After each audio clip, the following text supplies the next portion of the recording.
Hello, we are on page 993, and now we're looking at our second study guide, pages 993 to 1017. That's what this study guide says.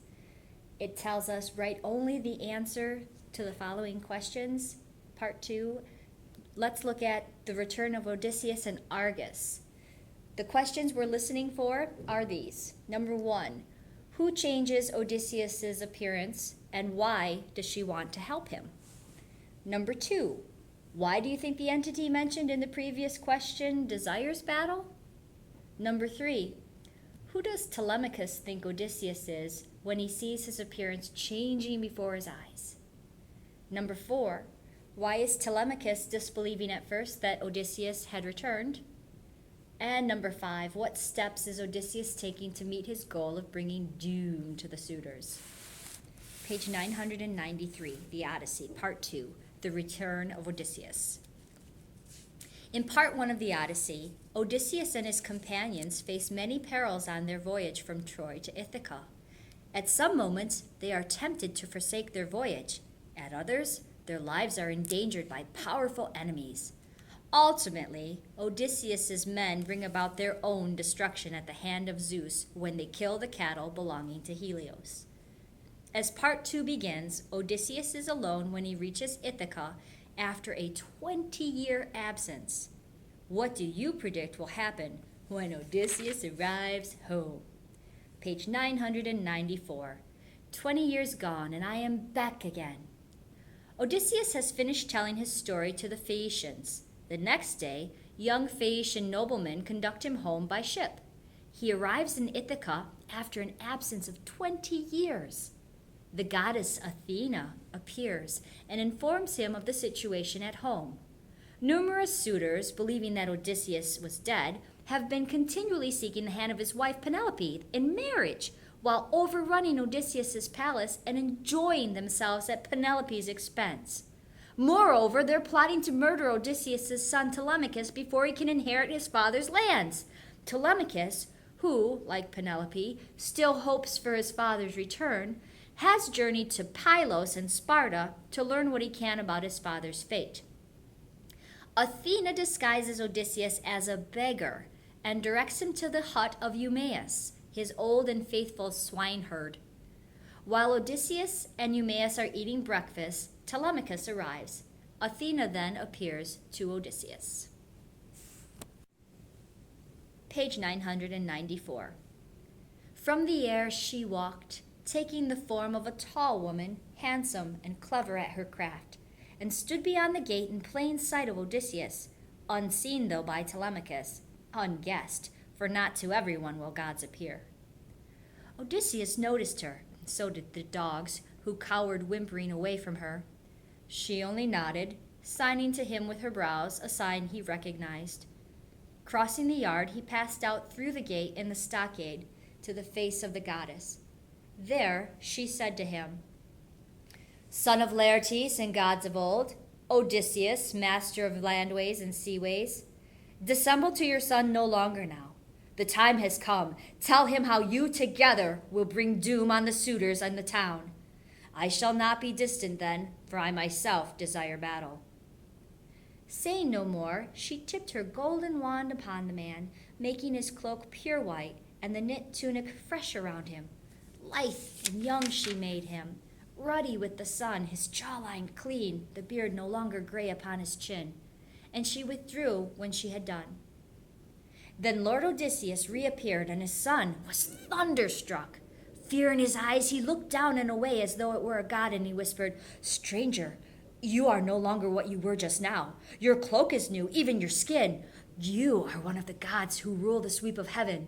Be kind to us. We'll make you fair oblation and gifts of hammered gold. Have mercy on us." The noble and enduring man replied, "No god. Why take me for a god? No, I am that father whom your boyhood lacked and suffered pain for lack of. I am he." Held back too long, the tears ran down his cheeks as he embraced his son. Only Telemachus, uncomprehending, wild with incredulity,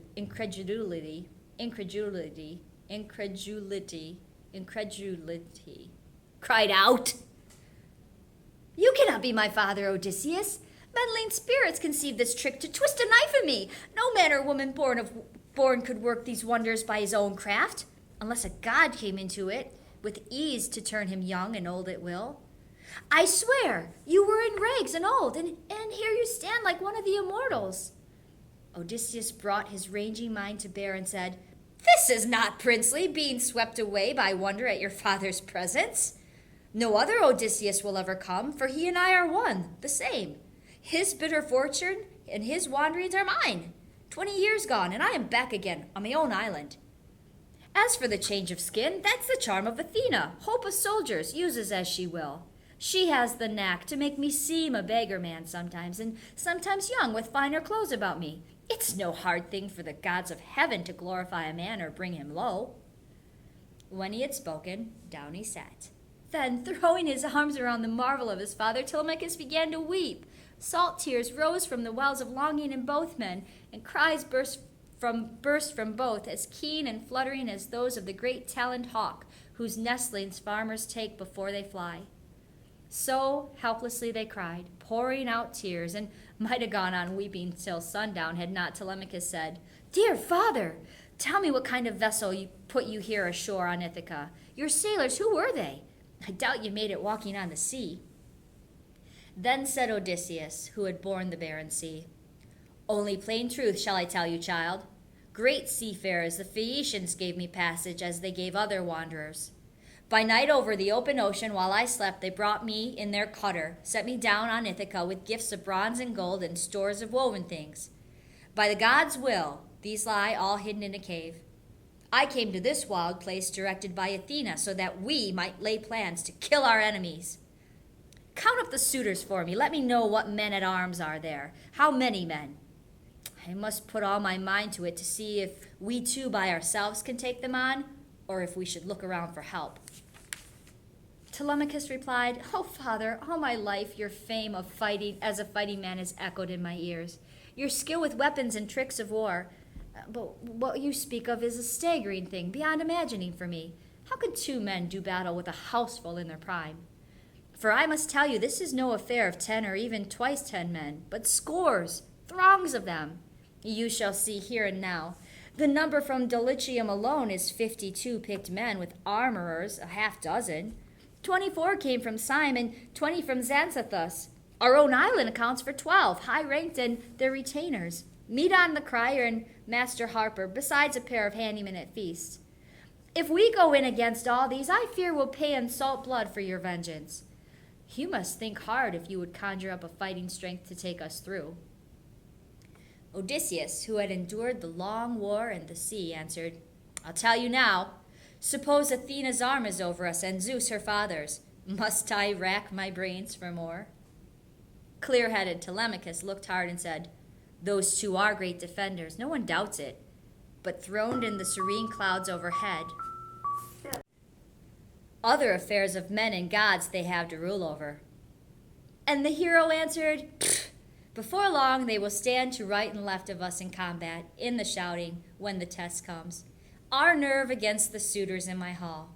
Here's your part. At the break of day tomorrow, home with you go. Go mingle with our princes. The swineherd later on will take me down to the portside trail, a beggar by my looks, hand-dog and old. If they make fun of me in my own courtyard, let your ribs cage up your springing heart, no matter what I suffer, no matter if they pull me by my heels or practice shots at me to drive me out. Look on and hold your anger. You may even plead with them by heaven in gentle terms to quit their horseplay, not that they will heed you, rash as they are, facing their day of wrath. Now fix the next step in your mind. Athena counseling me will give me word, and I shall signal to you, nodding. At that point, round up all the armor, lances, gear of war left in our hall, and stow the lot away in the back of the vaulted storeroom. When the suitors miss those arms and question you, be soft in what you say and answer, I thought I'd move them out of the smoke. They seem no longer those bright arms that Odysseus left us years ago when he went off to Troy. Here where the fire's hot breath came, they'd grown black and drear. One better reason, too, I had from Zeus. Suppose a brawl starts up when you all are drunk. You might be crazed and bloody one another, and that would stain your feast, your courtship. Tempered iron can magnetize a man. Say that.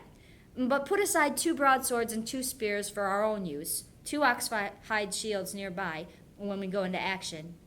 Pallas Athena and Zeus all-provident will see you through, bemusing our young friends. Now one more thing. If son of mine you are, and blood of mine, let no one hear Odysseus is about. Neither Laertes, nor the swineherd here, nor any slave, nor even Penelope, but you and I alone must learn how far the women are corrupted. We should know how to locate good men among our hands, and loyal and respectful, and the shirkers who take you lightly as alone and young. So regarding the questions for that section, number 1, who changes Odysseus' appearance? Why does she want to help him? That's not something that we really read, so I'll tell you what that was. She tells Zeus and the other gods that the way Odysseus has been treated is beyond what it should have been as punishment, and enough is enough. Number 2, why do you think the entity mentioned in the previous question desires battle? So why does Athena desire battle? Athena desires battle because she's a goddess of war, but also because she thinks that the way the suitors are acting and the way they've taken over Odysseus' home is not acceptable. And so she would like to see Odysseus come out on top. Number 3, who does Telemachus think Odysseus is when he sees his appearance changing before his eyes? Well, he thinks he's some sort of a god. Number 4, why is Telemachus disbelieving at first that Odysseus has returned? Well, 2 reasons. 1, because first he thinks he's a god, and secondly, Odysseus has been gone for so long, and he looks young. How could this even be his father? Number 5, what steps is Odysseus taking to meet his goal of bringing down the suitors? He has done a couple of things. First of all, number 1, he wants Telemachus to count up how many suitors there actually are. Number 2, he wants Telemachus to remove all of the weapons from the Great Hall and put them in a back room so that the suitors can't have access to them. Number 3, he wants to go to his palace disguised as a beggar and see how the men treat him. So to see which men are good and which men are not good, which men are loyal and which men are not loyal. And they'll do the same thing regarding the women. They don't want anyone to know Odysseus is back because they want to be able to tell which women are corrupt and which women have been loyal to Odysseus. Argus. Odysseus heads for home. Page 1000, Argus. Odysseus heads for town with Eumaeus. That's his swineherd. Outside the palace, Odysseus' old dog, Argus, is lying at rest as his long-absent master approaches. Now, when Odysseus left, Argus was just a little puppy. So Argus has been there 20 years waiting for his master to come home.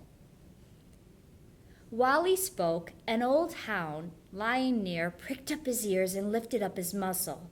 This was Argus, trained as a puppy by Odysseus, but never taken on a hunt before his master sailed for Troy.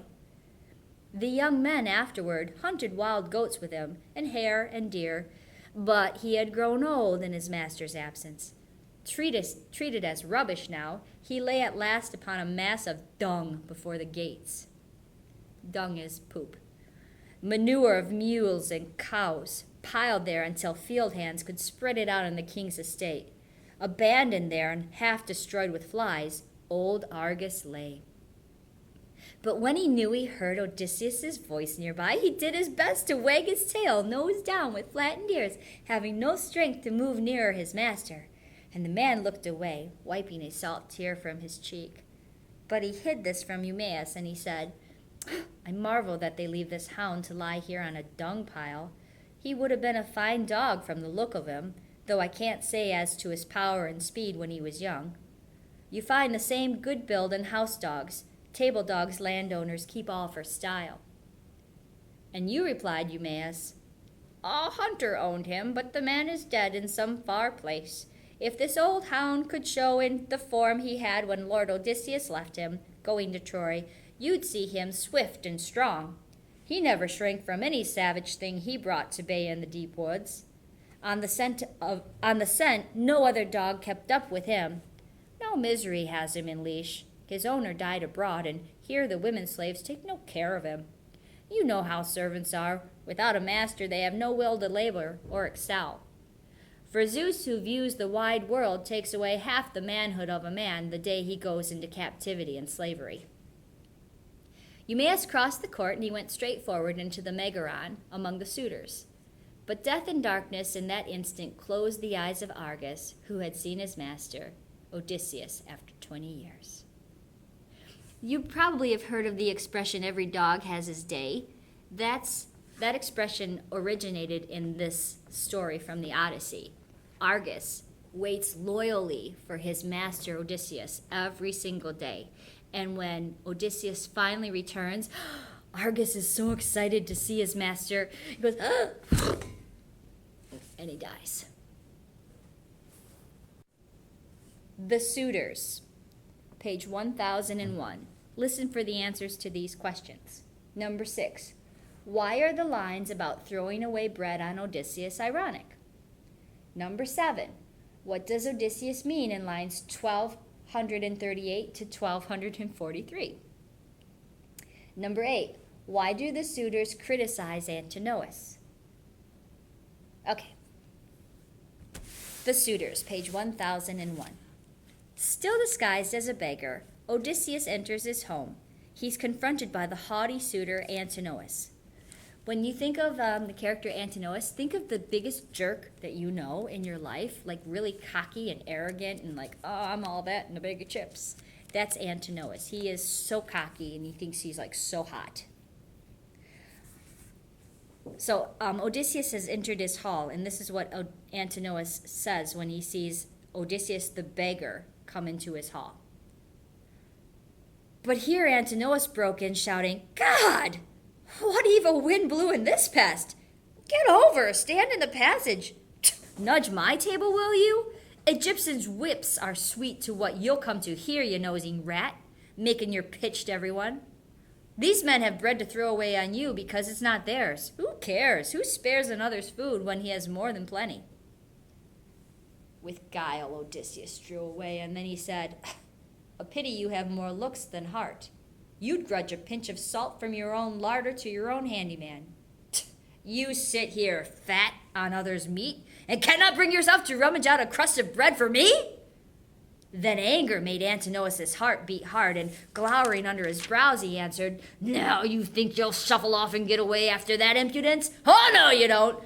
And the stool he let fly hit the man's right shoulder on the packed muscle under the shoulder blade, like a solid rock for all effect one saw. Odysseus only shook his head, containing thoughts of bloody work, as he walked on, then sat and dropped his loaded bag again upon the doorsill. Facing the whole crowd, he said, and he eyed them all, One word only, my lords and suitors of the famous queen. One thing I have to say. There's no pain, no burden for the heart when blows come to a man and he's defending his own cattle, his own cows and lambs. Here it was otherwise. Antinous hit me for being driven on by hunger. How many bitter seas men cross for hunger? If beggars interest the gods, if there are furies pent in the dark to avenge a poor man's wrong, then may Antinous meet his death before his wedding day. Dum, dum, dum. And then, said Euphetes' son, Antinous, enough.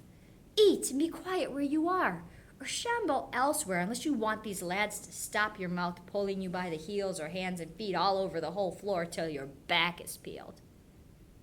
But now the rest were mortified, and someone spoke from the crowd of young bucks to rebuke him. A poor shoe, hitting this famished tramp. Bad business if he happened to be a god.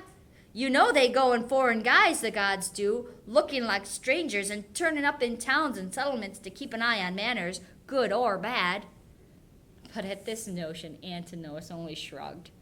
Telemachus, after the blow his father bore, sat still without a tear, though his heart felt the blow. Slowly he shook his head from side to side, containing murderous thoughts. Penelope, on a higher level of her room, had heard the blow, and she knew who gave it. And now she murmured, "Would God you could be hit yourself, Antinous, and hit by Apollo's bowshot." And Eurynome, her housekeeper, put in, "Hey, and no other. If all we pray for came to pass, not one will live till dawn." Her gentle mistress said, "Oh, Nan, they are a bad lot. They intend ruin for all of us, but Antinous appears a blacker-hearted hound than any. Here's a poor man come, a wanderer, driven by want to beg his bread, and everyone in the hall gave bits to cram his bag. Only Antinous threw a stool and banged his shoulder." So she described it, sitting in her chamber among her maids, while her true lord was eating. And then she called in the forester, and she said, "Go to the man on my behalf, Eumaeus, and send him here so I can greet and question him. Abroad in the great world, he may have heard rumors about Odysseus. He may have known him." Dun, dun, dun. So the questions about the suitors. Number 6, why are the lines about throwing away bread on Odysseus ironic? That was way at the beginning, 12:15, when Antinous said, "These men have bread to throw away on you because it's not theirs. Who cares? Who spares another's food when he himself has more than plenty?" Now he's speaking to Odysseus, who's disguised as a beggar, and he says, "These men don't care if they give away Odysseus's bread to you. It's not their bread."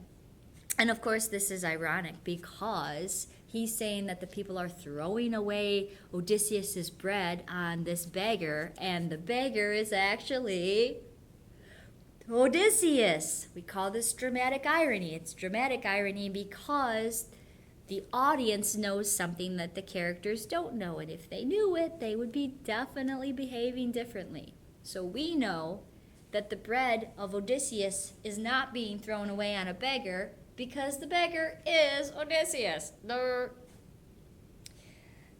Number 7, what does Odysseus mean in lines 12:38 to 12:43? Turn to that.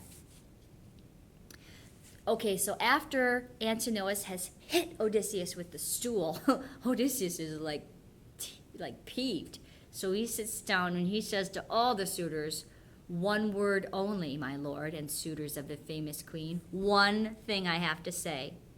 There's no pain, no burden for the heart when blows come to a man and he's defending his own cattle, his own cows, and his own lambs. So it's okay to fight if you're defending yourself. Here it's otherwise. Antinous hit me for being driven on by hunger. How many bitter seas men cross for hunger." So what does he mean there? When is it okay to fight? And when is it not okay to fight or cause violence to someone else? So it's okay to fight if you're defending yourself. It is not okay to fight or be aggressive or violent towards someone who's just hungry and asking for food. Number 8, why do the suitors criticize Antinous? After Antinous does this and throws the stool at Odysseus disguised as a beggar, the other men are like, "Ah!" Why are they freaking out about this? What do they say that Odysseus or the beggar might actually be?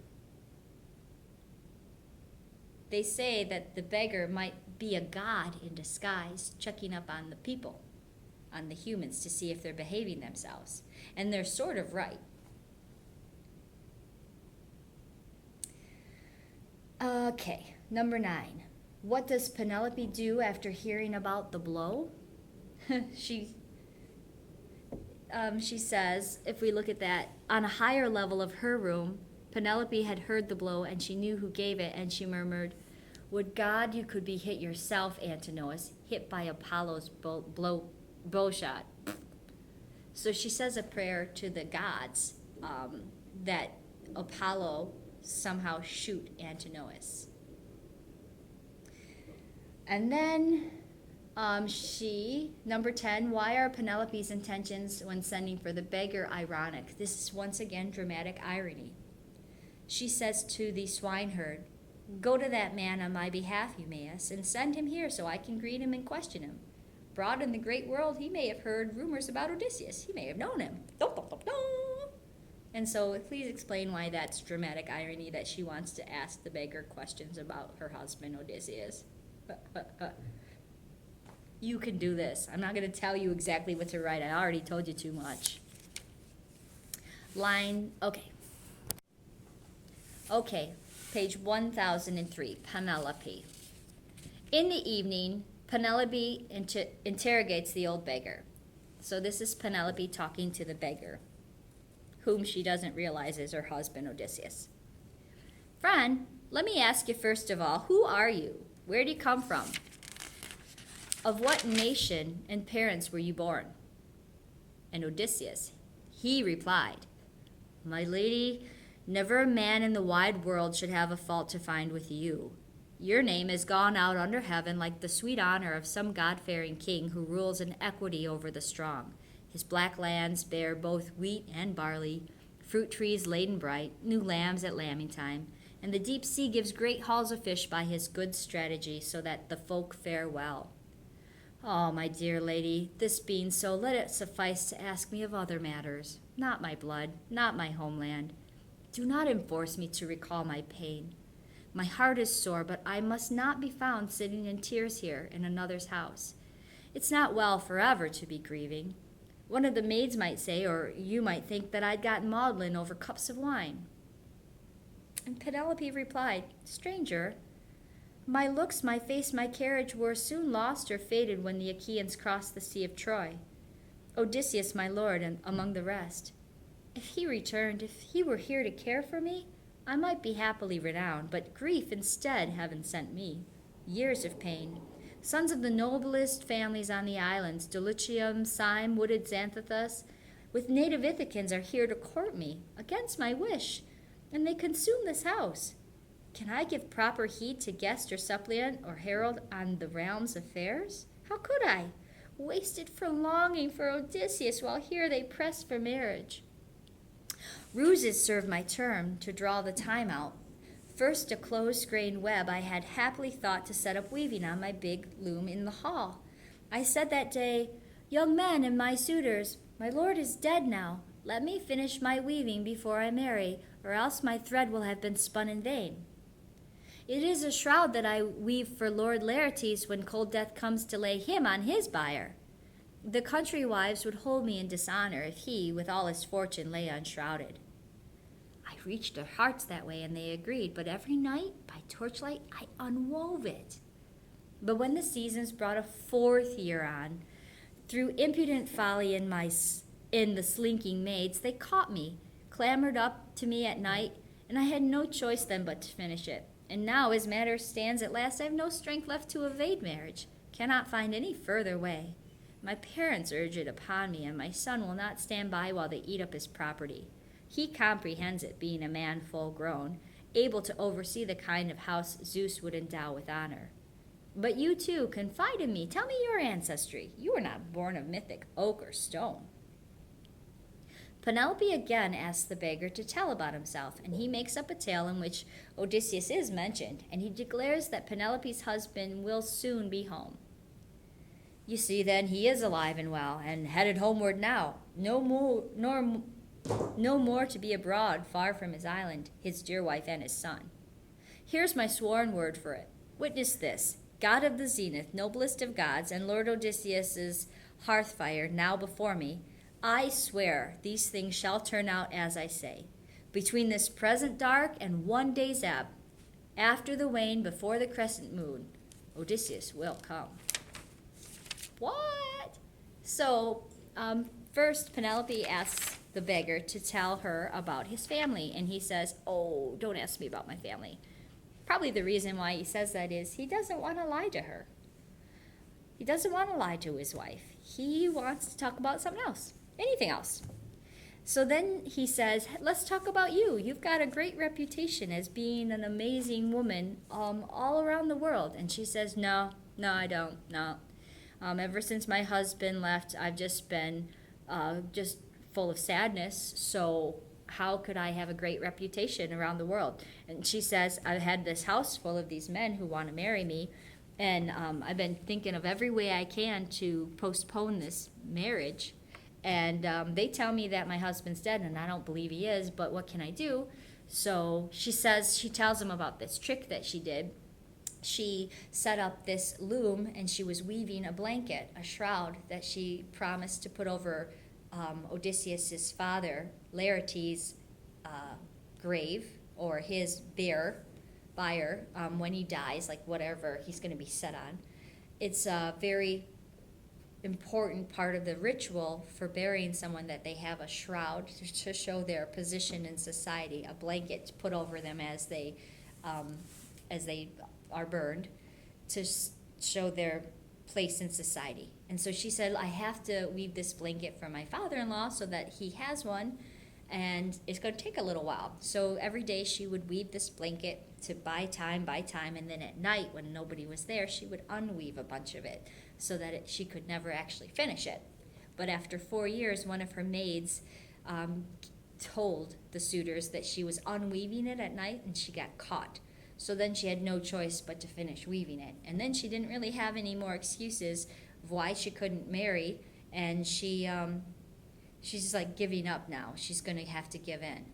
But Odysseus makes up this story, so I guess he does decide to tell her a little fib. And he says that he's heard about her husband, and that within 1 day her husband will be home.